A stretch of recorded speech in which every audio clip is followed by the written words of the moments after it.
Hello, everybody. Welcome back. How are we? It's been a little while. Oh, well, it hasn't been too long, but it feels like it's been a little while since we've had a Grand Prix. I think Miami just built me up to such a feverish point where I was like, oh my goodness me, just need to see these Formula One cars on a track.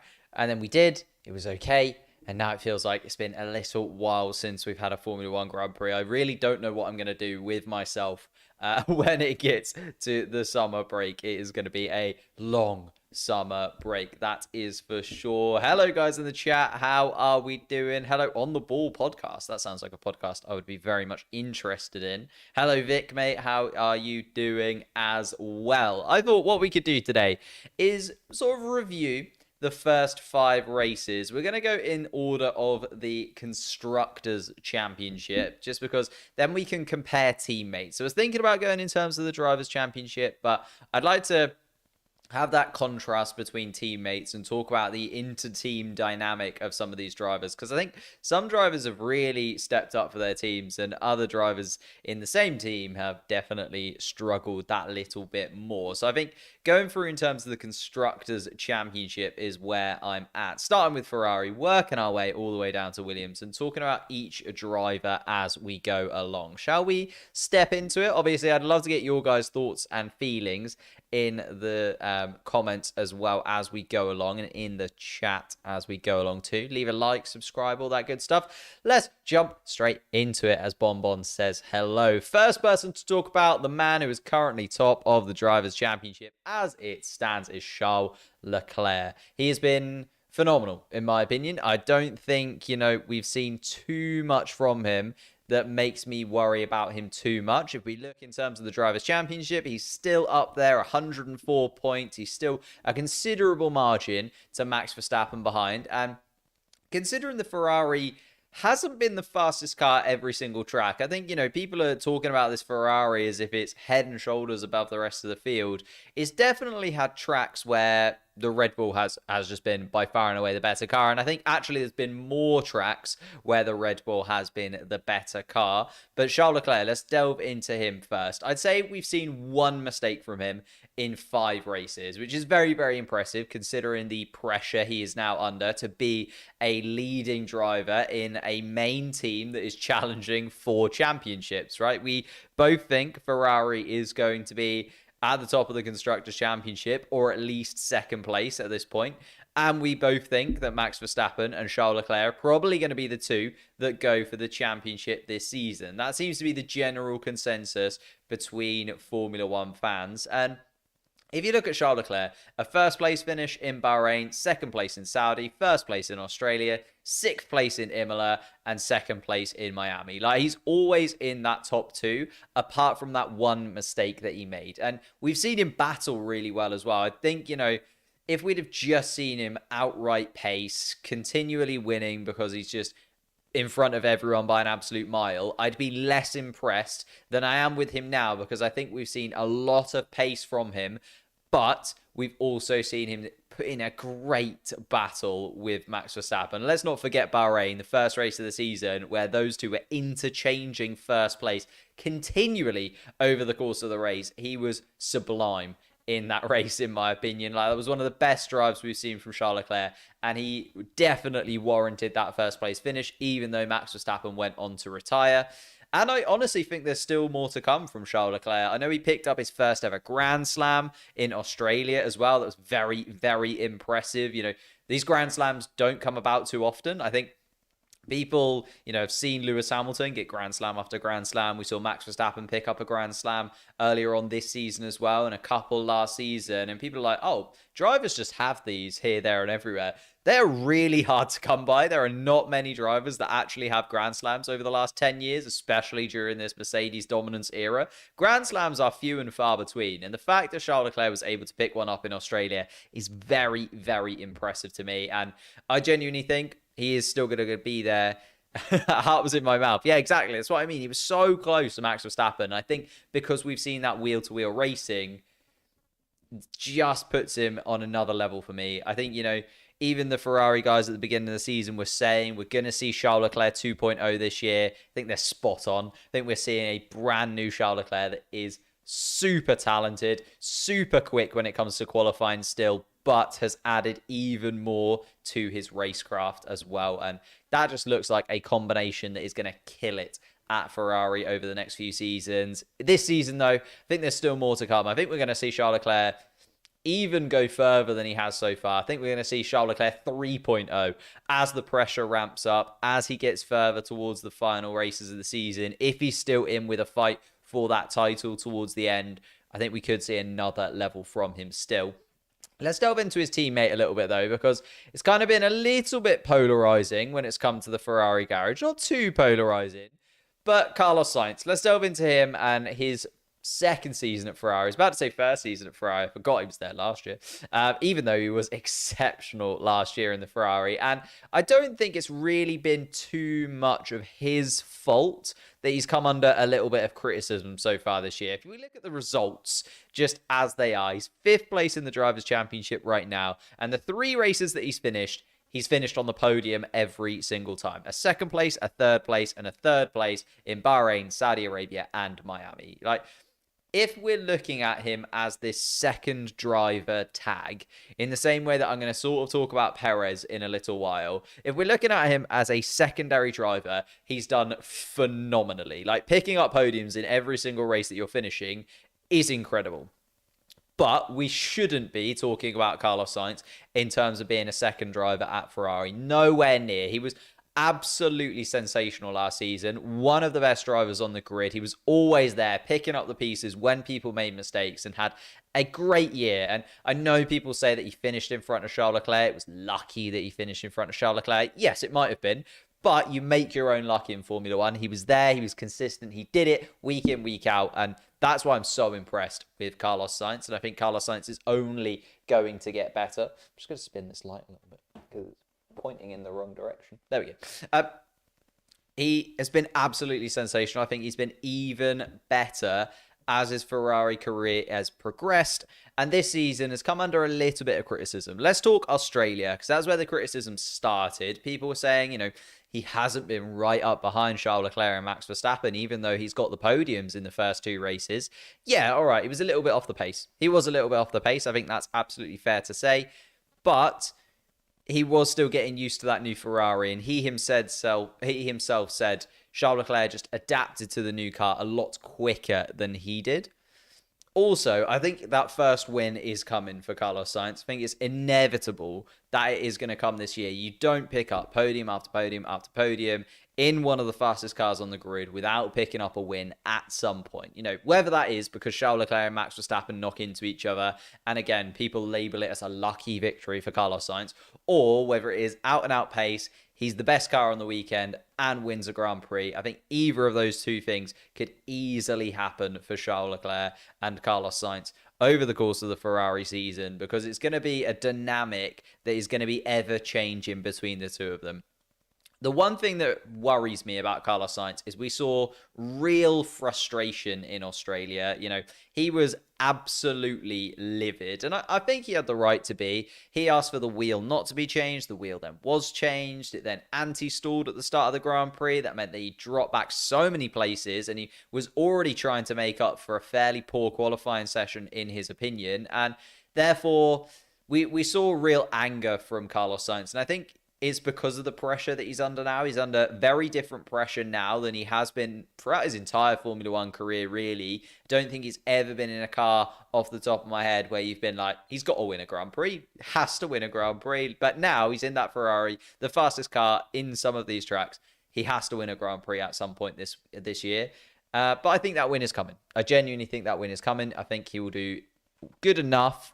I don't think he's going to be in the conversation for the championship at the end of the season. But one man who I definitely do think is going to be in that conversation for the championship at the end of the season is Max Verstappen. He has been electric. I think if we're looking at raw pace, determination, understanding of the car, Max Verstappen for me has been even just a tiny little bit better than Charles Leclerc, which I know is very controversial considering Charles Leclerc is top of the tree right now. But Max Verstappen, retired in Bahrain, wasn't his fault. Engine issue. We know that Red Bull powertrain is going to have ups and downs over the course of the season.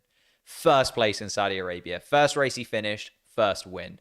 Retirement in Australia. Again, not his fault. Didn't really have anything to do with him. Couldn't do anything. One of those things.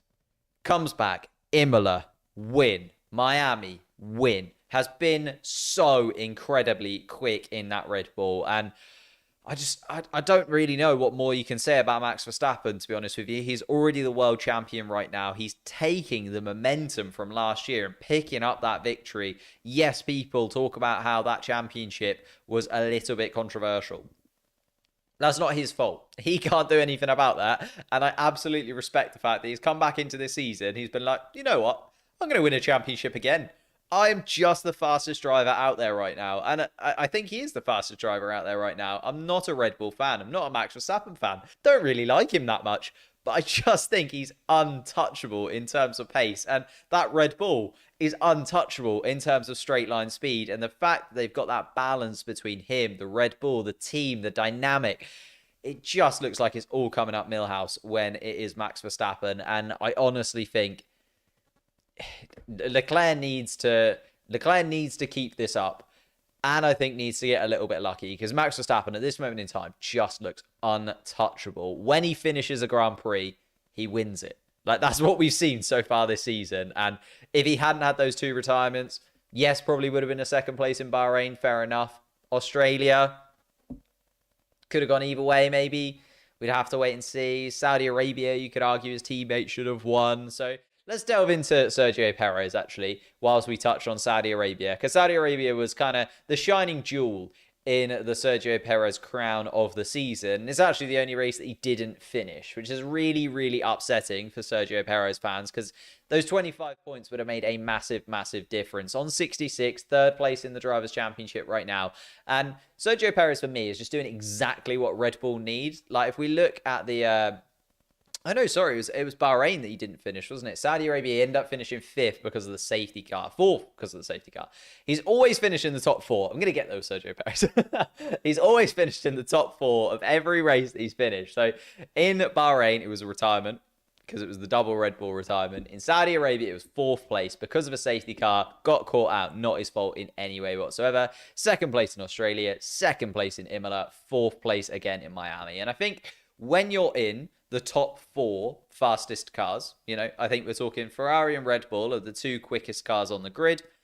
He's part of the top four. He's finishing in top four. And when you come in as a secondary driver to Max Verstappen, I think, Red Bull would probably argue against it. But if you got him in a locked room and you really talk to Christian Horner, I think he'd tell you Max Verstappen is the number one in that team. I think everyone can see it, even though no one says it.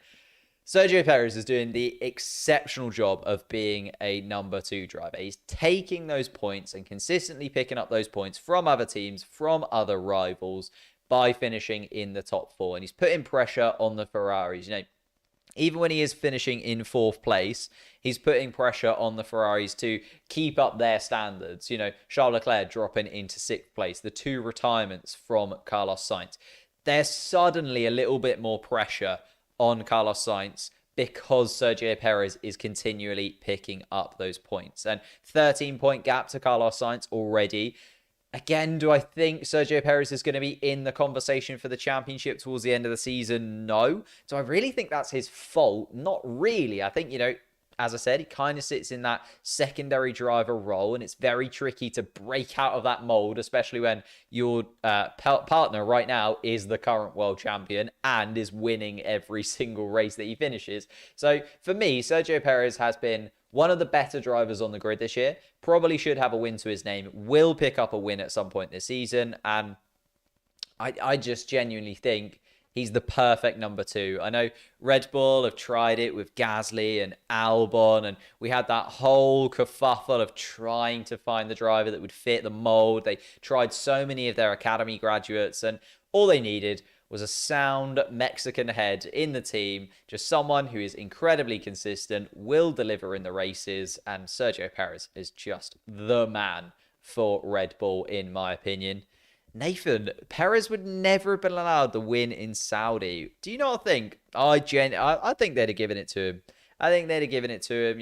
It was too early in the season for Red Bull to already be giving team orders to Sergio Perez, in my opinion. I don't think we see team orders at this point in the season. A little bit later on when, Sergio Perez is either mathematically or sort of significantly out of the run for the title, maybe, but not this early. I think if he'd have finished that Saudi Arabian Grand Prix without the safety car, he'd have gone on to win it. He was just flying in comparison to everybody else.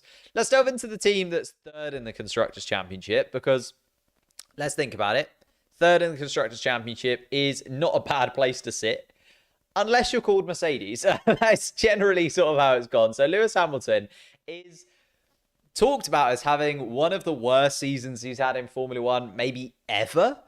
Even though I think he's in the third fastest car, they're sitting third in the Constructors' Championship, and both of their drivers are in the top 6. So it's a bit of a weird one. I think just because he's being talked about in the same vein as Russell quite often, and Russell has maybe surpassed expectations, whereas the expectations with Lewis Hamilton can't really get any higher. When you're a 7-time world champion, you've won every single thing that there is. You've won every Grand Prix available to you, pretty much. You've dominated every track on the calendar. Where do you go from there? Where's the next ceiling? Obviously, the 8th championship is the one that he wanted, but apart from that, what can Lewis Hamilton actually do to really show that he is an incredibly good driver? But it's been up and down. If we look at Hamilton's results, a 3rd place, a 10th place, a 4th place, a 13th place, and a 6th place. So it's kind of flip-flopped, literally race by race, as to whether he's, edging towards the top 5, 6 places, where he should be in the 3rd fastest car, or 10th and 13th, where he has been in Saudi Arabia and Imola. And they were 2 very tricky weekends for the 7-time world champion. Again, not a Hamilton fan, not really a huge Hamilton person in any way. I don't follow him in any way, but I think we have to talk about him as the greatest driver on the grid, just in terms of accolades. Is he the greatest driver on form right now? Nowhere close. Is he the greatest driver on the grid? Yes. I think we're just missing a little bit of form from Lewis Hamilton, a little bit of spice from Mercedes, which will come with the upgrades. And I genuinely think that this season could turn itself around quite easily. I think Saudi Arabia was the real shock to the system. And I think Saudi Arabia was where people really started to question Lewis Hamilton and whether or not he should be in Formula One still. I genuinely had people asking me after Saudi Arabia, after qualifying in Q1, 16th place, and then only finishing in 10th, whether or not Lewis Hamilton was going to retire at the end of this season. And yes, that's always the talk with Lewis Hamilton, especially because he only really signs very short contracts for Mercedes at a time. But my goodness me, Lewis Hamilton can deliver. Can we just talk about that? And I think the adaptation for the 2022 cars, the fact the Mercedes car hasn't been quick enough, and also the heartache. You've got to remember, this guy missed out on a championship by half a lap last season after putting blood, sweat, and tears, a year of your life into something.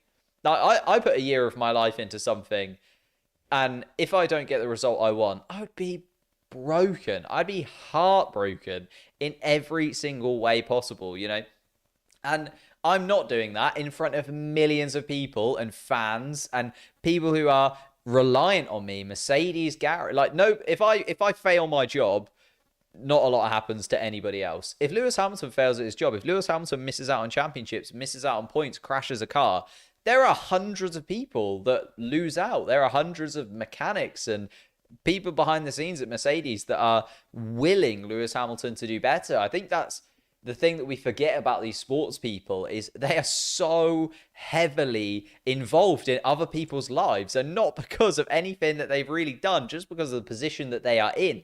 That we have that with all sports people, and Lewis Hamilton is one of the greatest. I think will get better over the course of the season, but again, I think the Mercedes is too far gone now to really fight for the title. But it's Mercedes, and every time I say that about Mercedes, they do something special. So maybe we'll see a turnaround. Someone who's had a completely flip side of that, and definitely has come under almost no criticism, I would say, in his first season at Mercedes, is George Russell. And I don't think you can really talk about George Russell in any poor light over the course of the season.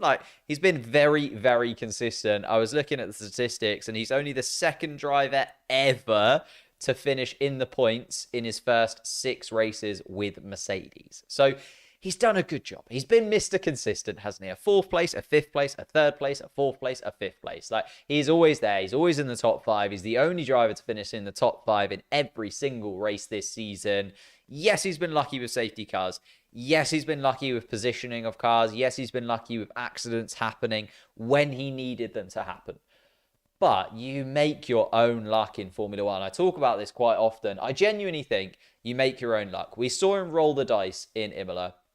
He was never, ever going to be able to predict whether or not something was going to happen. We saw him roll the dice in Miami. Again, he was never, ever going to be able to predict what was going to happen. But he rolled the dice. He made that decision for himself. And if it wouldn't have come off, he'd have been the first person to say, I made the wrong decision. He has been so incredibly good as George Russell. I'm more impressed with him than I thought I was going to be. And I already had really high expectations for George Russell. Like, anybody who watched me last season will know I was expecting a big move to Mercedes and I was expecting big results from George Russell. And he's delivered, in my opinion. I think, as I said, the Mercedes car has been the 3rd fastest car on the grid. What more can he do than deliver a top 5 finish every single race? If you're in the top 3 teams, that means you're in the top 6 cars. Are you finishing in the top 6 every single race? Yes. Then you're doing exactly what you should be doing. I know that we've seen some up and down qualifyings from him. We've even seen some up and down races from him. But I honestly think George Russell is, again, sort of stepping up to another level. I touched on it with Charles Leclerc. I think Charles Leclerc is Leclerc 2.0. George Russell's Russell 2.0. I think he's also taken a massive step forward this season, and his consistency is holding Mercedes in it. They're not too far off Red Bull and Ferrari, 60 points with 18 races left to go. George Russell, only 7 points off Sergio Perez. I did say Mercedes are too far off for the Constructors and Drivers' Championship, but then I think Mercedes just... There's something in my psyche. There's something that Mercedes have done over the last 10 years where you just can't not believe they're going to do something. You just can't not believe that they're going to find some form. Like last year, I genuinely thought Max Verstappen had won the championship. Like, he came out of the summer break. If we look at Spa, Zandvoort, he was untouchable. And then suddenly Lewis Hamilton just started dragging those points back in. Brazil was the one that stood out to me. Just Mercedes come up with this new car, come up with a new system, loads of controversy around it. Doesn't matter. Get the win. That's what Mercedes do. And I just, there's something in my mind that's like, well, Mercedes is going to turn up in Spain and they're just going to have something special. They're going to have something new and they're going to be the fastest car. And I know that's so unlikely to happen. But there's something in my psyche that just doesn't let go of Mercedes are good, Mercedes are quick in my head. Lewis is a great driver statistically, probably the greatest. I agree, D's nuts. But doesn't have the best car on the grid, maybe. Yeah, that's what I mean. He is struggling. He doesn't have the best car right now. I think is struggling to adapt also to the 2022 specification. Think the fact that the car is so bouncy affects him more than George Russell. I know George Russell's talked about it as having quite a heavy impact on him. But you got to remember, George Russell's younger, fresher. Like, Lewis Hamilton's a little bit older. Maybe it's just feeling that a little bit more, which feels like a stupid thing to say. These are athletes at the absolute top of their game. They're at the pinnacle of motorsport, and for very, very good reason. But maybe Lewis Hamilton is just struggling a little bit for this. Annoys me when Toto comes on the radio, apologizes for the drive being undrivable when Russell's stats are like that. I agree.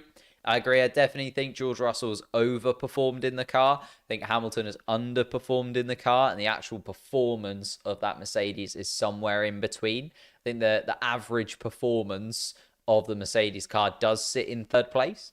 I just think George Russell's been able to just do something special over the course of the first 5 races or so, and has gambled, has won, and that's all you need to do when it comes to Formula One sometimes. Let's move on to McLaren, my team, my boys in orange, the Papaya Army. And let's talk about Lando Norris first so that we can at least talk positively about McLaren for a little while, because it's been up and down for McLaren this season. It wasn't the start to the year that I thought we were going to have, and Lando Norris has impressed me again. I think that the word is impressed with Lando Norris. I think he always comes out of the blocks every season, or at least the past 3 seasons. He's come out of the blocks absolutely firing. I don't know what he does over the winter break, how he resets for these Formula One seasons, but he's been phenomenal. He just is. I'm so impressed with how he started the season again. And of course, snuck a podium in there. Currently sitting in 7th place. I don't know why I've got that 6th place, but currently sitting in 7th place, just behind Lewis Hamilton on 35 points. And I don't know how to put into words with Lando Norris. I feel like every single time I talk about Lando Norris, people just say you're a Lando Norris fanboy. And that is true. I'm just passionate about him doing well in the sport. I genuinely think he's one of the best drivers out there. I think he's a level above some of the other drivers on the grid right now. And, you know, if you look at his performances, 15th place in Bahrain when they had an awful car, so many issues with the brakes overheating, so many issues with the aero package that they brought in Bahrain. Just 15th was maybe the best that he could do. 7th place in Saudi Arabia. How he managed to drag that to 7th place when they still had the brake issues, still had the aero issues, I'll have no idea. 5th place in Australia, great finish. Imola, podium finish in that McLaren car. Just wow. Like, I know he was picking up podiums last year. If anything, it was maybe slightly easier because at the beginning of last year, Ferrari weren't quite at the level they are obviously now, or even towards the end of last year. But snuck a podium in Imola. My goodness me. And then a retirement in Miami. It had all gone wrong for him anyway. I think by the time the retirement happened, the race was out of his control. A really slow stop from the McLaren team really cost Lando Norris in Miami. And then he just dropped behind the 2 Haases, got caught up in a DRS train. I don't think that McLaren car is still great in a straight line, especially compared to the Ferrari or Red Bull powered teams. So yeah, I felt for him a little bit in Miami. Deserved much, much, much better. And then obviously got swiped by Gasly. But Lando Norris, what more can we say than just great? Like, absolutely great. Just one of the best drivers out there. Daniel Ricciardo, on the other hand, where do we begin? Where do we begin with Daniel Ricciardo? 11th place, 11 points over the course of the first 5 races. And it's just still not going right. It's still not going right for Daniel Ricciardo, is it? Like, the question has to be asked about whether or not he's good enough in that McLaren car, whether or not he's good enough to carry that McLaren team forward. Like, what more can McLaren offer? Especially if he's in the same car as Lando Norris, and Lando Norris is able to deliver so incredibly well over the course of the first 5 races, even in a car that struggled for various pace in various different weekends.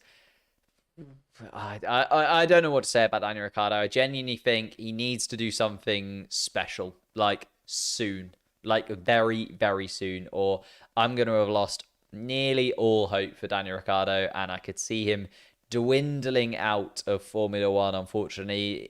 Maybe he gets another move, maybe another team picks him up.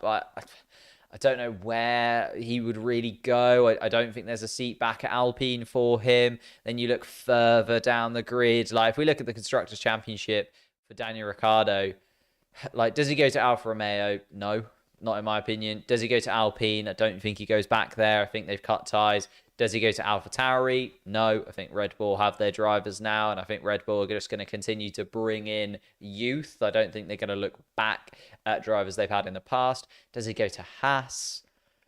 Not if Kevin Magnussen stays, not if Mick Schumacher stays, in my opinion. I think we'll talk about those guys in a little while, but I think Haas are fairly settled. Does he go to Aston Martin? Maybe if Sebastian Vettel leaves, but I think if Sebastian Vettel stays, Aston Martin stick with Sebastian Vettel. And then does he go to Williams? No, I don't think so. I don't know where Daniel Ricciardo fits in. I don't know how Daniel Ricciardo finds his place back in Formula One. He needs to make it work at McLaren for me. Hello, CF Racing, mate. You all right? Mercedes sucks. Yes and no. Yes and no. It is definitely worse than we were expecting, wasn't it? And I did indeed get a haircut. I have got a haircut. And why no Hulkenberg? Surely better than Latifi. Yeah, I debated talking about Hulkenberg, but I just think because we can't speculate on how Hulkenberg is going to do for the rest of the season, I kind of just cut him out, even though I know he is ahead of Latifi in terms of the championship, which is pretty dire for Latifi. But we'll get there. We'll get there. Next up, next team, Alfa Romeo, Valtteri Bottas. Driver of the season? Driver of the season for me? Maybe. See, driver of the season? Could be. Maybe. Let's look at the Drivers' Championship then. Currently sits in 8th place, 30 points for Valtteri Bottas, and probably one of the best returns on the grid. Like, if you're looking at the midfield, I think the top 4 teams write themselves. I'm going to say it again. He's exactly where he should be. He's exactly where he should be. He's battling in and amongst the top 8, top 9. Like, realistically, should be 9th place. Daniel Ricciardo should be in that top 8. The Mercedes-powered McLaren is the 4th fastest car. And yet, Bottas is there ahead of him in 8th place. A 6th place finish in Bahrain, a retirement in Saudi Arabia, a 6th place finish in Australia, a 5th place finish in Imola, and a 7th place finish in Miami. Consistency, absolute consistency from Valtteri Bottas. And I was a big critic of Valtteri Bottas last season. I don't think he did enough to help Lewis Hamilton try and win the championship last year. I think he disappointed in terms of his second driver role, his number 2 role to Lewis Hamilton. I think Lewis Hamilton would have expected more from Valtteri Bottas, especially when Sergio Perez started turning the screw towards the end of the season as well. But in terms of this season, brand new for him, revitalized is the word I would use at Alfa Romeo. Completely different. And my expectation for Valtteri Bottas was that he was going to come in, settle in, almost be a little bit Kimi Raikkonen-esque. I know that's a very easy parallel to make. Like, he is taking that Kimi Raikkonen seat. They're both from Finland. But I thought he was going to be fairly Kimi Raikkonen-esque, come into the team, be that level head. But he's come in, been that level head, and been one of the best drivers on the grid. And I was not expecting that. So my expectation versus reality, Valtteri Bottas has shot through the ceiling of expectation. Like, he is absolutely the midfield king right now. And the fact that he is battling with the Mercedes, the fact that he's had a little go at George Russell on a couple of occasions this season already, just absolutely makes me ecstatic to see where he can lead this team. I genuinely think he can push this Alfa Romeo team to where they want to be. If you're looking at Alfa Romeo last year, I think they finished about where they were going to. Giovinazzi probably should have picked up some more points over the course of the season. Kimi Raikkonen, you could kind of tell it was his final year. I don't think he was too bothered. Whereas Valtteri Bottas has come in and has taken that Alfa Romeo team and been like, you know what? We are going to be the quickest midfield team. We're not going to get near the Ferraris and Red Bulls. Fair enough. Absolutely fair enough. But these Alpines, these McLarens, they're catchable. They're catchable. And he's come in, he's done it, and I absolutely love it. Alongside Zhou Guanyu, who has also, I think, been really, really good. In terms of the Drivers' Championship, only the solitary point for him. But I don't think that tells the whole picture. If we look at his actual finishes, 10th place in Bahrain, obviously picked up that point. 11th place in Saudi Arabia, so incredibly close. Yes, there were retirements in that race that push him up to 11th, but still. 11th place in Australia. Again, yes, there were retirements. I know that pushes him up into 11th place, but still very, very good from Zhou. 15th place in Imola, not really great. And then Miami, a retirement that was completely out of his doing. And I think Zhou, because he came in with such a stigma, I think that's the thing. Again, if we talk about these midfield drivers, I think you have to really think expectation versus reality. Valtteri Bottas, massively exceeding expectation. Zhou, massively exceeding expectation, in my opinion. I think he shows lots and lots of promise. He's the only rookie out there and came along, as I said, with that stigma, with that pay driver tag. And whenever you come into Formula One, doesn't matter It wouldn't matter if you were the absolute quickest driver on the grid straight away off the line. You would still have a little bit of that pay driver tag. It's just one of those things in Formula One that follows you around, and you really have to fight to shake that off. I think Stroll has done great stuff in Formula One. We've seen him, pick up podiums. We've seen him qualify on pole position. Still, people give him that pay driver tag, even though he definitely has some pace. And I think Joe is going to have that same thing. It's going to take him a little while to get rid of that pay driver tag. And the fact that he has come in and replaced Giovinazzi, like if we're saying Kimi Raikkonen's replaced, if Bottas replaced Kimi Raikkonen and Joe has replaced Giovinazzi, I think he's done a really good job. Like Giovinazzi really disappointed last season. I think rightly Alfa Romeo decided to go for a different option. I didn't think it was going to be Joe. I was disappointed, if I'm honest, when they said it was going to be Joe. But he's proved me wrong. So far, he's proved me wrong. I actually think if he could build up a little bit of momentum, he kind of had a little bit of momentum, obviously, off that first point. Couple of 11th place finishes, kind of dwindled over the last couple of races. I think Spain moving into like a little bit of a European stint / Canada that's in amongst it in those next few races. If he's able to, just build another, 3 or 4 races back to back to back. Doesn't have to be back to back points, but maybe, another few 10th, 11th, 12th place finishes back to back to back. He'll start to really build up that momentum. And then you'll just, when you're sitting on that edge, when you're sitting on that 11th place, that 12th place, it only takes a couple of drivers in front of you to suddenly make a mistake and you've picked up another point. And I genuinely think he will pick up more points this season. Very, very impressed with Joe. Super impressed by Alfa Romeo team, says Mel. Me too. Me too. I thought it was going to be tricky with a double driver change coming into brand new regulations. I was like, this could be very, very harsh for Alfa Romeo and a quick slam back down to reality. And especially during testing, by the way, when Alfa Romeo looked like they were going to be the worst car. They just could not get that car going a lot of the time in testing. And then they turned up to the first race. Valtteri Bottas was great. Joe picked up his first points. And they've just kind of flown from there. It's been really nice to see Alfa Romeo be so consistent and so incredibly good. Talking of consistency, what a segue. Esteban Ocon is, again, kind of just the picture of midfield consistency for me. Like, just so good. So good. And it's that expectation versus reality again. When I feel Ocon, when I look at Ocon and I see Ocon on the grid, I don't expect huge things from him.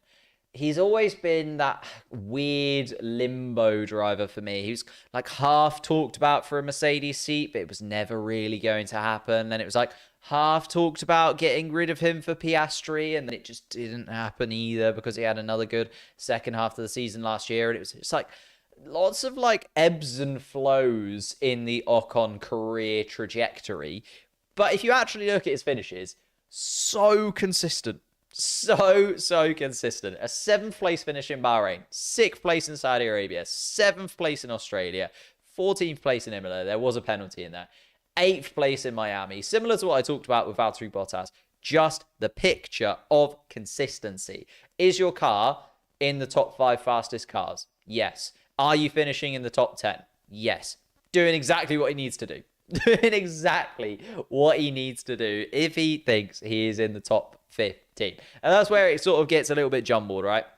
Alfa Romeo and Alpine, in terms of the Constructors' Championship, they're sitting in that 5th and 6th, but there's not a lot between them, in my opinion. There's not a lot between these two teams. I think Joe could be the standout difference between these two, because Valtteri Bottas has suddenly got to outscore Alonso and a consistent Ocon if Alonso can find a little bit of form. Because I think that's the problem with Alpine right now. I think Alpine do have the 5th fastest car to an extent, or at least the 5th fastest team dynamic. But Alonso has really, really struggled. And this picture of Alonso from testing just kind of encapsulates how his season has started for me and how it has gone from there. Like, it just seems like every time something's going well, it's gone up in smoke for Alonso. And I'm just confused. Look at this statistic. Look at this table. 16th place, 2 points behind the Williams and behind an Aston Martin. And I just don't know how. I don't think Alonso's been that bad, has he? Like, I feel like every time I see Alonso on track, he's doing fairly well. I feel like whenever I see him in qualifying, he's doing okay. Like, there's not been a huge moment for me where I've been like, Alonso's thrown this season. But he kind of has. He's only got 2 points in those races, and those 2 points came in Bahrain. He hasn't scored a point since Bahrain. And I just can't get my head around it. I don't really know what's happened. Like, feel like he was doing all right. 2 retirements, not his fault, really, I wouldn't say. Obviously, got a shunt in Imola from Schumacher. And let's go over his results then. 9th place in Bahrain, that's where he picked up the points. Saudi Arabia, retirement, would have probably picked up points, but the engine just gave up on him. 17th place in Australia, dreadful weekend after what looked like was a pole position lap in qualifying. I definitely think he'd have been on maybe the second row. I'm not sure it had been a fully fledged pole lap, as some people give it to him, but a 17th finish off the back of that really good qualifying. A retirement in Imola, as I said, not his fault really, got shunted by Schumacher. Probably would have picked up points in Imola. And then in Miami, finishes in 11th place, picks up a 5-second penalty and pushes him outside the top 10. He just hasn't been able to pick up points this season, Alonso, and is really costing him. Like, especially when you've got people like Joe that we've touched on trying to build a little bit of momentum. You've got people like Daniel Ricciardo having a poor start to the season, leaving the door open for someone like an Alpine to pick up more points. When you've got Max Verstappen, Sergio Perez retiring from Grand Prix, Carlos Sainz retiring from Grand Prix, you know, they're the opportunities that if you're an Alpine, you're like rubbing your hands together. Like, you see Max Verstappen and Sergio Perez retire in Bahrain. You're Alpine, you are rubbing your hands together. You're like, oh my God, we're going to pick up not any points, but we could properly jump into the points. And it was only in 9th place. Like, actually, if those 2 Red Bulls would have finished, Alonso would have no points this season. Mind-boggling, as he was one of the best drivers in 2021, in my opinion, showed so much character, so much identity, so much poise in that Alpine car. And this season, it just really hasn't worked for him. And I don't know what he needs to do. I'd love to know in the chat what you guys think. What does Alonso need to do? What needs to change? What's happened to Alonso? Because right now, Piastri deserves a Formula One seat. If it's at Alpine, and you ask me tomorrow to get rid of one of those 2 drivers, I'm picking Alonso. And that's not something I would have said 5 races ago. It's probably not something I would have said 3 races ago. But just Ocon's consistency, Ocon's ability to just be there and not have these races. Like, I can't remember an incident with Ocon, is the thing. Ocon is like a ghost of a driver. He just delivers points. Like a spiritual figure of Ocon just brings points back to Alpine. You kind of forget that he's in the race, and then you look at the top 10 at the end, and you go, oh, Ocon picked up another couple of points. Good on him. And then you look at the Drivers' Championship after 5 races, and you're like, Ocon's in 9th place. What? I just don't know how it happens. But Ocon, Alonso, the Piastri seat. Mel, you'd still rather lose Ocon. Fair enough. Nathan, Ocon has helped build the gap to Alonso in Miami. Alonso would have done the same for Ocon. Yeah, that is very true. That is very true. I just feel like, I don't know, I'm a little bit lost when it comes to Alonso. I was very pro Alonso last year. I really enjoyed what he did. I loved the fact that he was back in Formula One. I loved the fact that he was a shithouse to the FIA. And now it's kind of dwindled a little bit for me. And I'm just like, you're a bit old. And I do really like Piastri. So that's where I'm at with Alonso right now. Let's move into AlphaTauri and my main man, Pierre Gasly, the man that I support outside of McLaren. People say I'm an Alonso fanboy. I'd say I'm more of a Pierre Gasly fanboy, but there's not too much to sing about over the course of this season so far. 13th place at this current time, 6 points on the board, and has just lacked a little bit of pace in the races for me when it comes to the AlphaTauri. I still think Pierre Gasly's got that one lap pace in him. I still think like if you gave all the drivers fairly even cars and you asked them to just do one lap of a circuit, I think Pierre Gasly would still be one of the best drivers out there. Like his qualifying pace is one lap, put pressure on, put together the fastest lap that you possibly can. I still think it's up there as one of the best on the grid, but the races have sucked a little bit. Obviously, Bahrain, that retirement, not his fault, engine problem. It was Honda. It was Red Bull. We know that by now. It's Bahrain.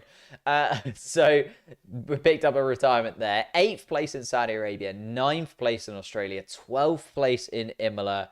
And another retirement in Miami. Again, looked like an issue that wasn't his fault. Did then hit into Lando Norris. Was not a fan of that. But probably would have retired from the race anyway, because he just had absolutely no race pace whatsoever once that fault had come. And that's the thing. We'll talk about Yuki Tsunoda, because I've been more impressed with Yuki Tsunoda than I have with Pierre Gasly. And I don't really think that's overly fair, because Gasly has those 2 retirements where he may have picked up points in both races had the car not just completely given up on itself. And Pierre Gasly still has that ability to qualify well, as I touched on. I still think he's one of the best racers out there. I struggle to talk negatively about Pierre Gasly.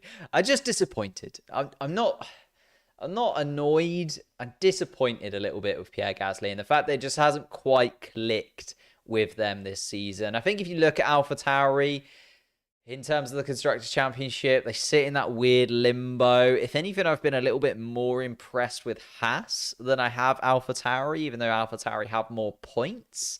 I think AlphaTauri have been nowhere near where I thought they were going to be. I genuinely thought they'd be in the mix again for the fastest in the middle pack. You know, I thought, okay, McLaren might be out of their sights. I said at the beginning of the season, McLaren are going to finish 4th. They're going to be in this weird no man's land limbo. And I think that's true. I think McLaren are going to end up 4th place in that no man's land. But I can't see right now how AlphaTauri catch Alfa Romeo and Alpine. I think Alfa Romeo and Alpine are almost going to stretch out a little bit, and that 5th, 6th gap, we're almost going to have like a championship at the top between Ferrari and Red Bull, 2 teams that are absolutely locked in 3rd, 4th place, 2 teams that are interchangeable in 5th and 6th, and then AlphaTauri there in 7th, and again in kind of a little bit of a no man's land. And I just wanted more. I expected more, and Pierre Gasly has kind of been the personification for that poor start to the season from AlphaTauri and the poor consistency that they've been able to show over the first few races. Yuki Tsunoda, though, I'm going to be a little bit more positive about. Again, I don't think AlphaTauri have delivered the car that these 2 drivers deserve. But Yuki Tsunoda's been pretty good. An 8th place finish in Bahrain, carried a little bit of momentum, obviously, after that 4th place at the end of last season. Did not start in Saudi Arabia. Not really his fault. Can't really fault him for that.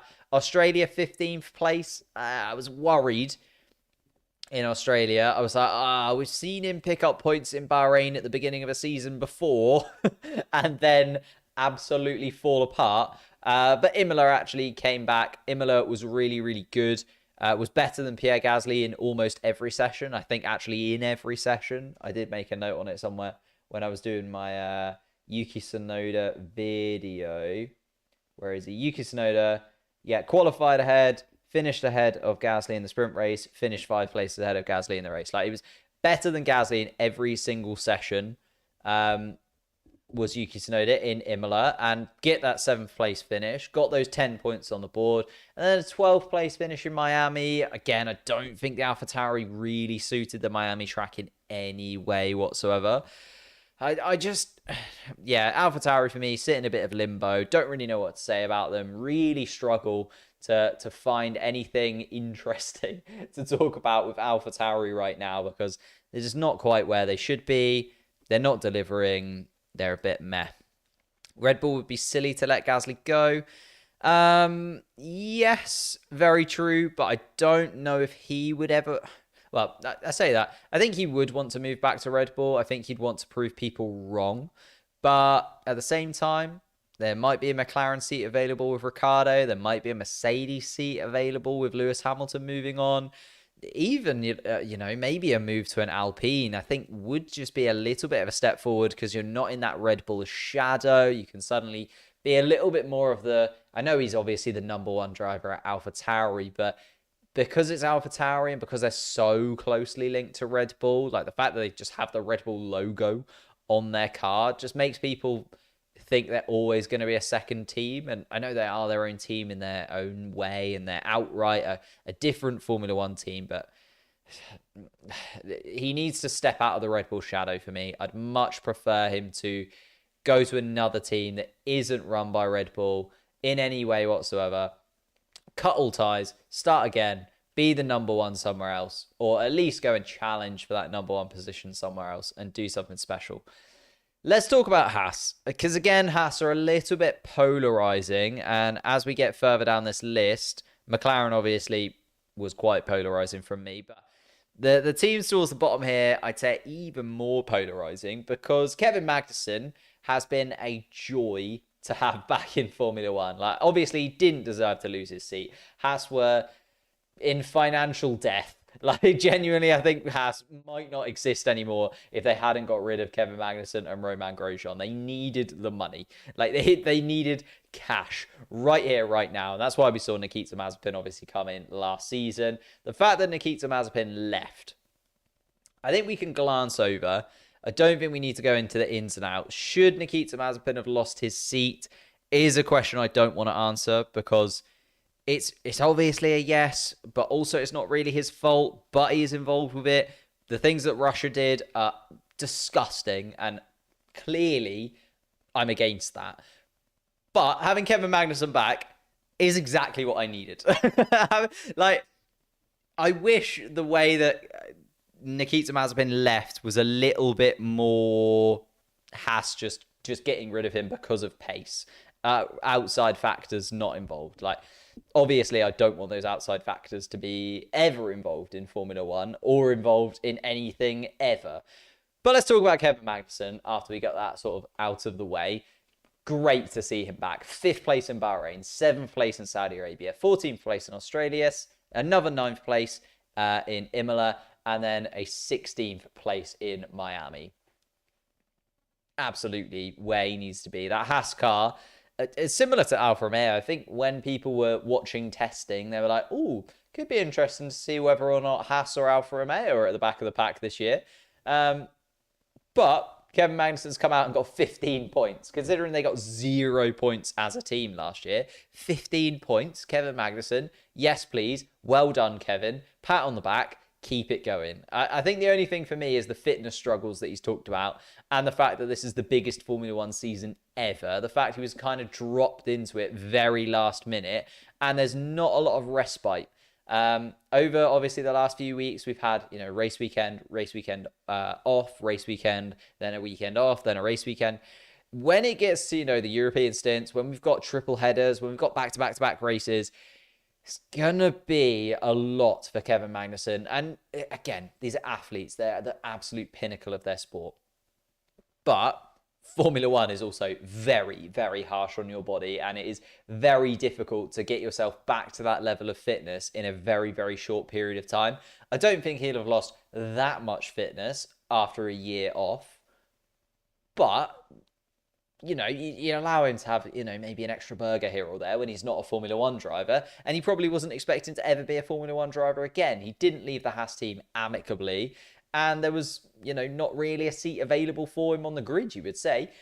But he's come back. He's been sensational. 15 points.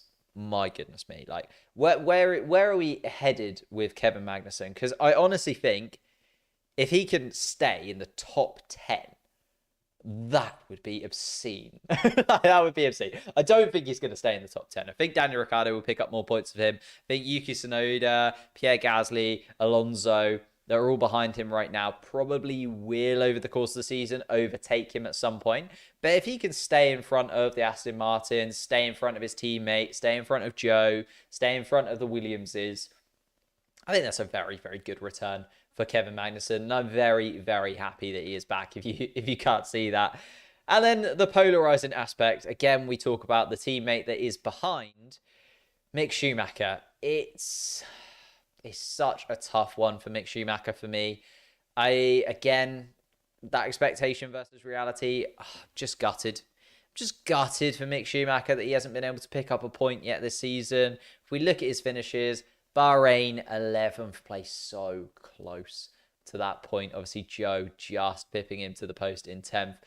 Didn't take part in Saudi Arabia after the crash in qualifying. Australia, 13th place. Imola, 17th place. Again, a crash in that Grand Prix, causing him to drop back quite considerably when it looked like he was going to get points in Imola. And then Miami, 15th place. The Haas has never really suited the Miami Grand Prix circuit. I don't think that was ever going to be a great weekend for Haas overall. For me, Mick Schumacher, it's so close, yet so far. Like, it feels like he should have a point, right? It feels like he should have finished at least 10th once over the course of those 5 races. But if you actually look at the results, he's been quite far away. He's been quite far off getting that first point. He's been making silly mistakes still.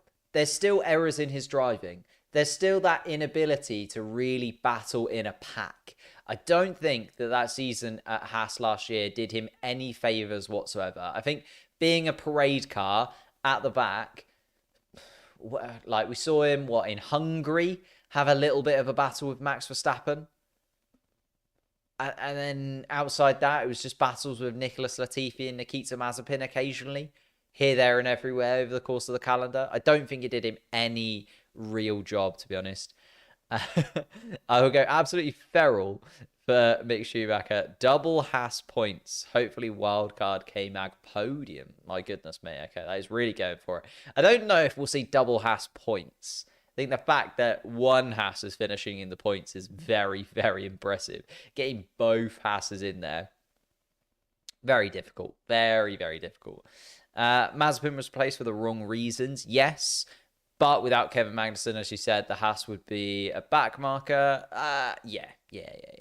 That is true. I think there may be... The thing is, right, this is where I'm 50-50 on this. If Kevin Magnussen wasn't in the team, it was still Nikita Mazepin. Nikita Mazepin still had 0 points. We'd probably expect that. Right? Fair.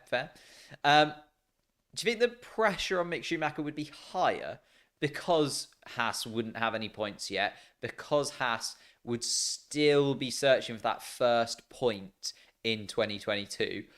Or do you think the pressure's actually worse on him now because we know that Haas can get points? You know what I mean? Like, if Nikita Mazepin was in the car, we would have no idea whether or not that Haas was capable of picking up points.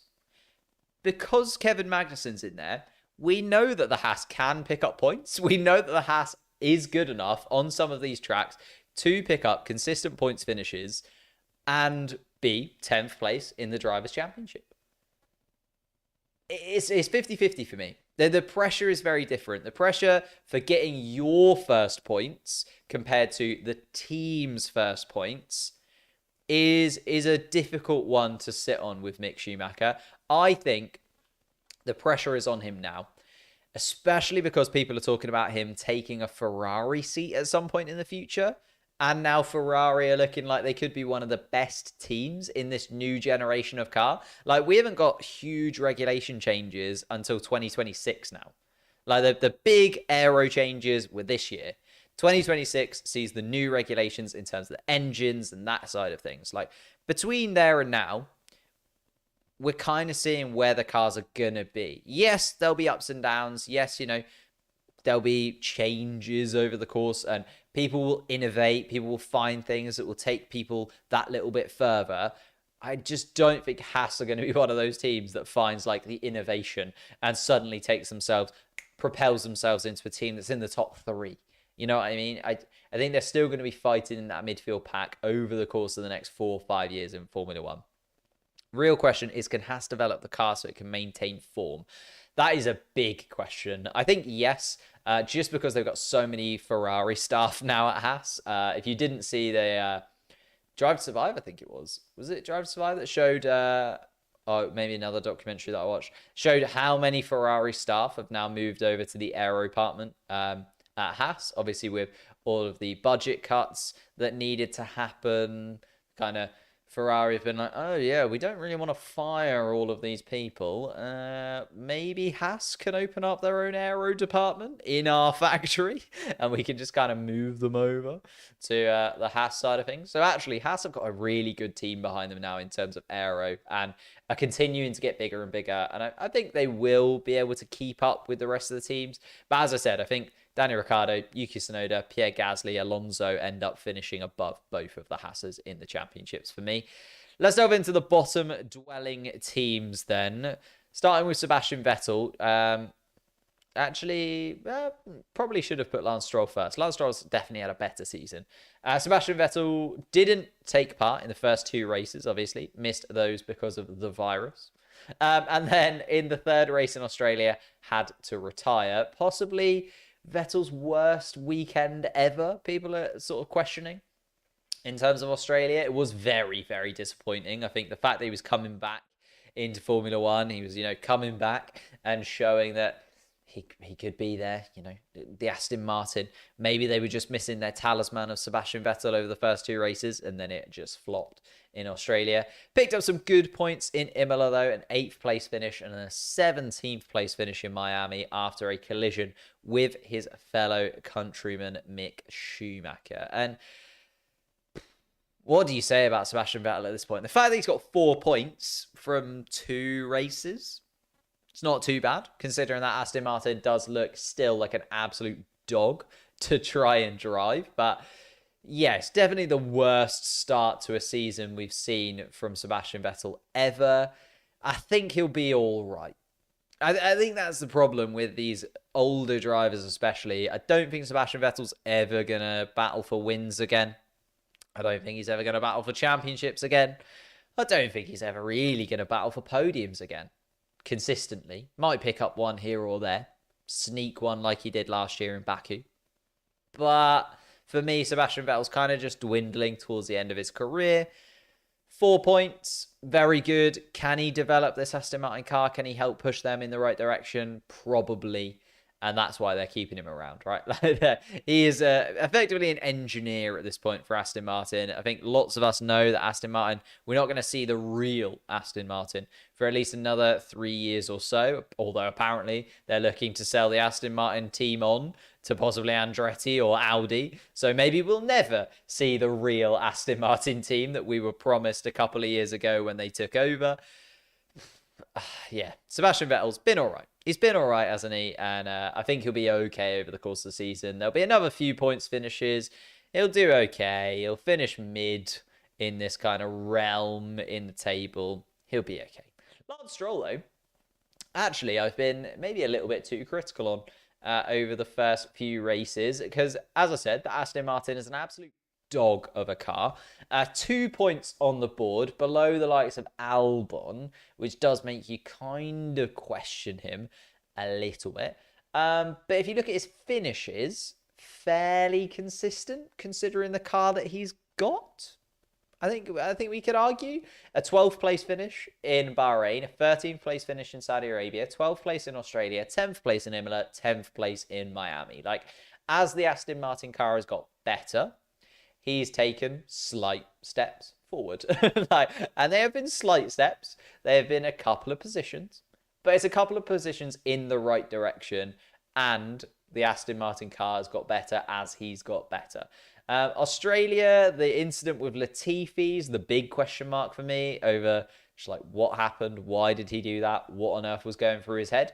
But the fact that he's actually been able to like skirt in and around the points, kind of like what I touched on with Joe, the fact that Joe's got, 10th place, 11th place, 11th place, the fact that Stroll does have that 12th place, 13th place, 12th place, 10th place, 10th place.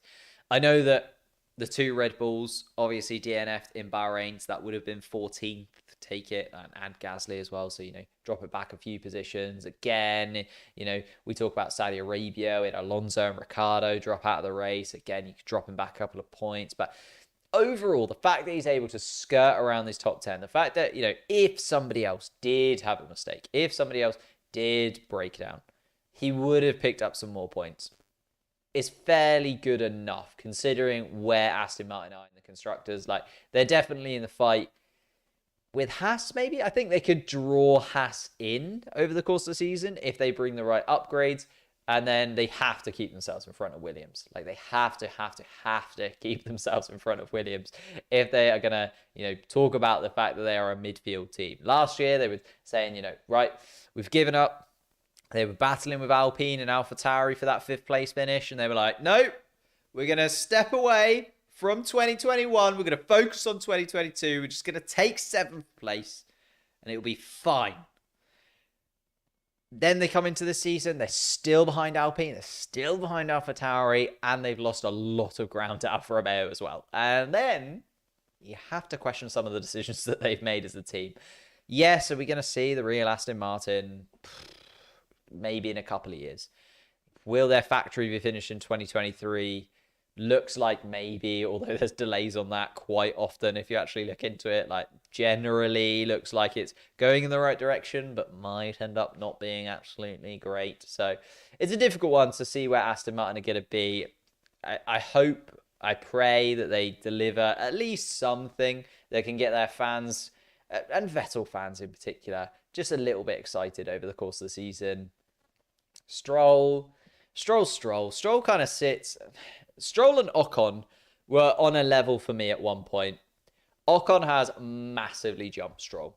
I know that Ocon maybe, doesn't have the pole position, let's say, which everyone comes back to when they talk about Lance Stroll.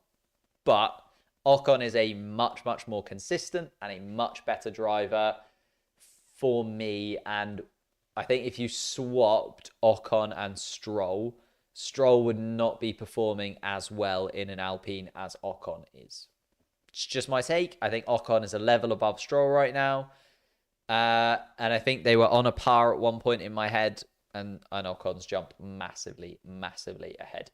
Let's talk about the final team then. And let's leave the better to last. Let's talk about Nicholas Latifi first. What can we say about Nicholas Latifi that is even marginally positive? So technically is 21st in the championship, which is impressive because there's only 20 drivers that are on the grid right now. Nico Hülkenberg technically sits ahead of him. I think the first thing I have to say is I was wrong.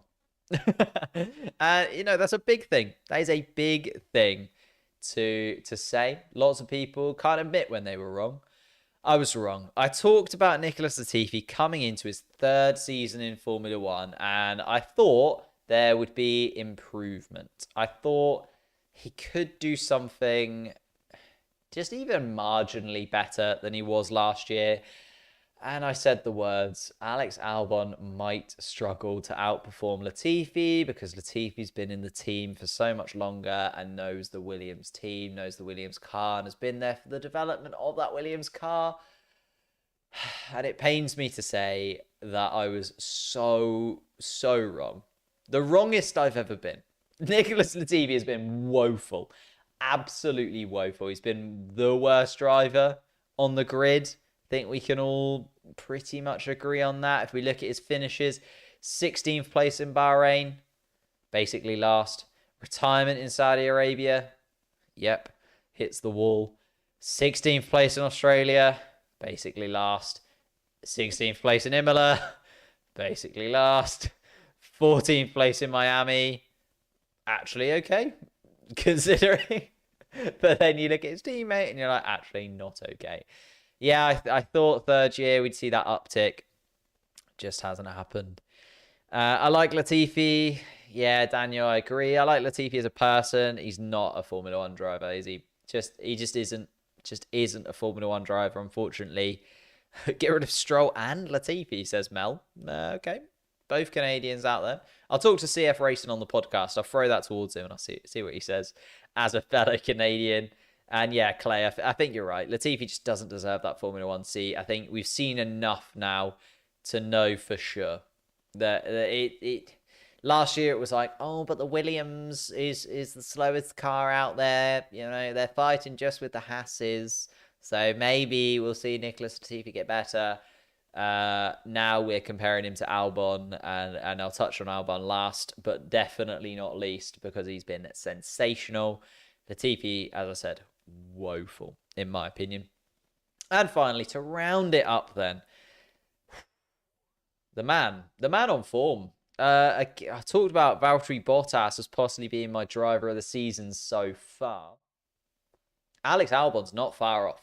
Alex Albon is not far off at all. And actually, I'm doing a video on Alex Albon in a couple of days, so I won't go into like all the detail because I've done quite a bit of research on him. But just so good.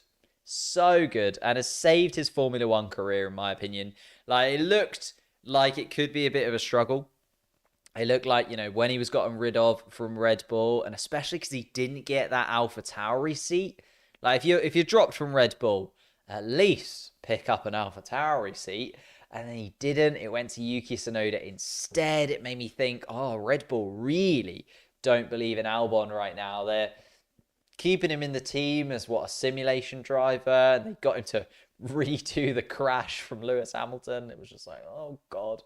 But no, has come in at Williams and has been sublime. By far and away the worst car, in my opinion, over the course of the 5 races.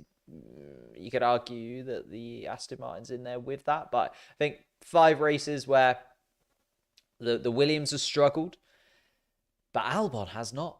Albon's been really, really good. Look at his finishes. 13th place in Bahrain, 14th place in Saudi Arabia, 10th place in Australia after that incredible stint on the hard compound tyre, 11th place in Imola, so close to picking up points. Again, Miami, 9th place. Like, it's nearly 3 points finishes in a row.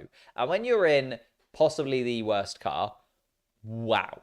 Like, absolutely wow. Like, Albon has come in, revitalised, renewed his Formula One hope, and I think either will take this Williams to a brand new place if they can properly develop this car over the course of the year and come into next season with Albon as the main driver, Nicholas Latifi replaced with possibly Nick De Vries. De Vries is, De Vries, I never say it right. It's because there's a footballer called De Vries, and I always say Nick De, or is it, there's a footballer called De Vries and De Vries, and I always get it the wrong way around. Nick, who's currently in Formula E. You know the man who just won Formula E? He is taking FP1 in Spain. So they're going to do Nick versus Nick. They're going to see whether or not they need to replace Nicholas Latifi sooner rather than later. Williams have said that they don't need the money in terms of a pay driver, in terms of Nicholas Latifi. And that was maybe, you know, a little bit of a nudge towards Nicholas Latifi being like, you need to deliver here, mate. You need to do something special.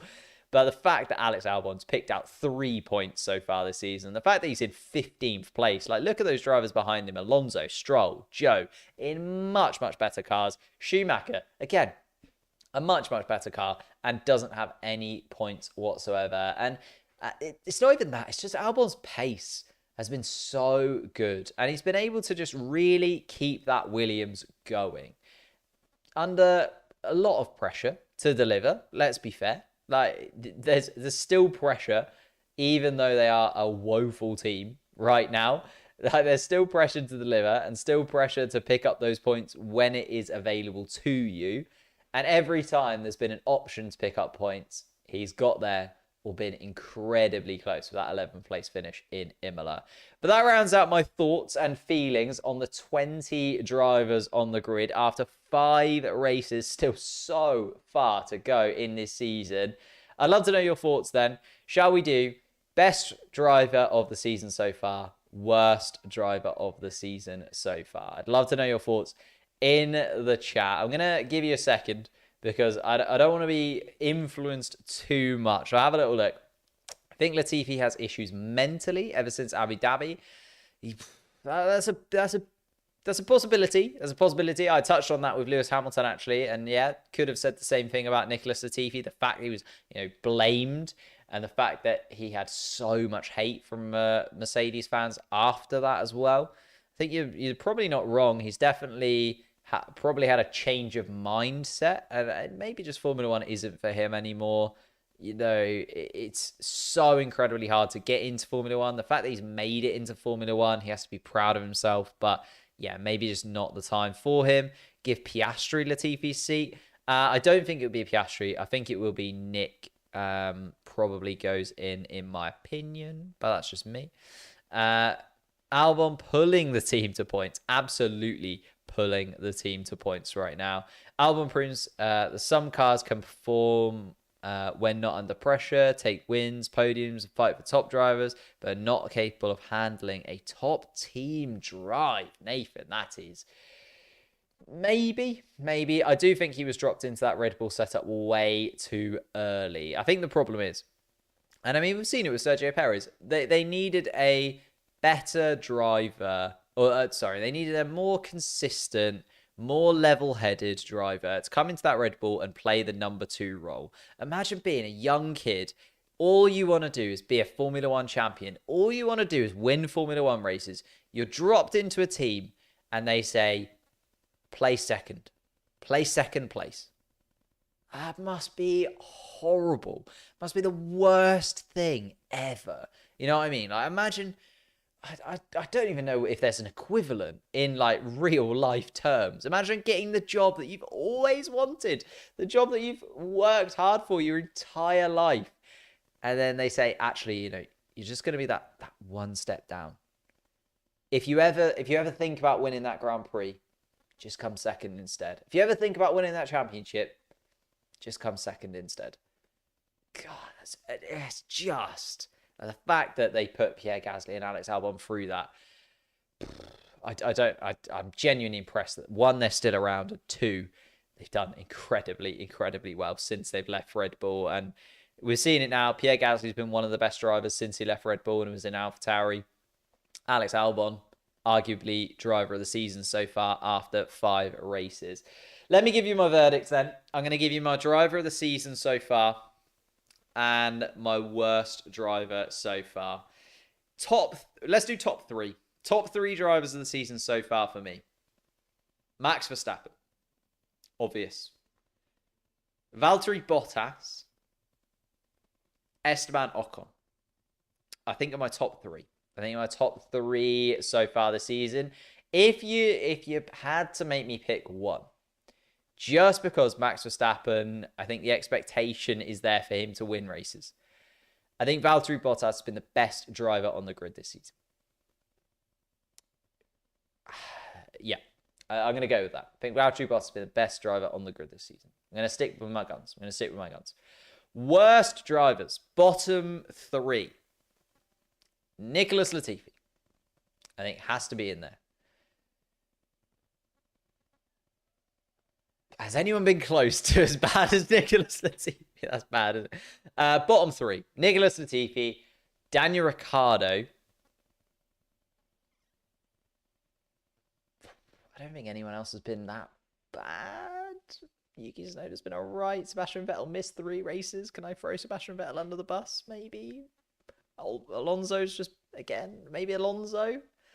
It's Latifi and Daniel Ricciardo, isn't it? For me, they're the 2 that are just not delivering what I expect. But yeah, Nicholas Latifi is by far and away the worst. That category had no suspense to it, did it? Had no suspense to it. Then Daniel Ricciardo is the driver under the most pressure right now. You can maybe throw Mick Schumacher into that bottom 3, actually. But again, like just last year was nothing at all. Let's see what you guys have said. Max Verstappen definitely been a beast so far this season, says Dream Anime. Yep, I agree. Best Max, hands down. Easy answer. Worst Latifi. Yep, I think. But I'll say Mick. Oh, okay, Clay. I like that. Best Verstappen. Lots of people saying Verstappen. And I think you're right. He's won the 3 races he's finished. Absolutely fair enough. Like rapidly closing on Charles's lead. Worst Schumacher again. Schumacher, Latifi. Russell is top three. Yeah, Russell's on the periphery for me. I'd say Russell's in fourth play. Lando Norris has been pretty good. I think there's been a lot of drivers that have done well this season, is the thing. There's been a lot of drivers that actually, considering, the new cars, the new regulations, and the expectations you kind of have of them, delivered quite well. Max Bottas and K-Mag, says Mel. Best for their respective team level. Yeah, that is very true. I think Max Verstappen has been a little bit better than Charles Leclerc. I do think Bottas has been the best midfield driver. And I think Kevin Magnussen, has been that best kind of periphery / rear end driver of the bunch as well. Best mate's favourite is Daniel Ricciardo. Dear. Yeah, you just got to listen to Connor on the pre-race podcast, which I will plug now. Head over to the pre-race podcast. If you haven't subscribed to the pre-race podcast, what are you doing? Get over there. It's me, it's Cars with Connor, it's CF Racing, it's Taron as well, actually, who's joined the band of brothers recently. And it's just a hell of a lot of fun. We record on a Friday evening. It comes out like Saturday midnight. If you're up for a late night Formula One stream, or you just want to watch something before qualifying on the Saturday, pre-race podcast, pre spelt like Grand Prix. Thank you. That was one of my own. And also, we have the sim racing rig. It's coming soon. It'll be up and running. I need to install the wheel. As you can see, there is no wheel right now, but doesn't it look beautiful? Lots and lots of new streams. Obviously, this is my first live video. Obviously, we do the live streams covering the qualifying and race. Lots of live videos coming up very, very soon. Got a little bit more free time on my hands now.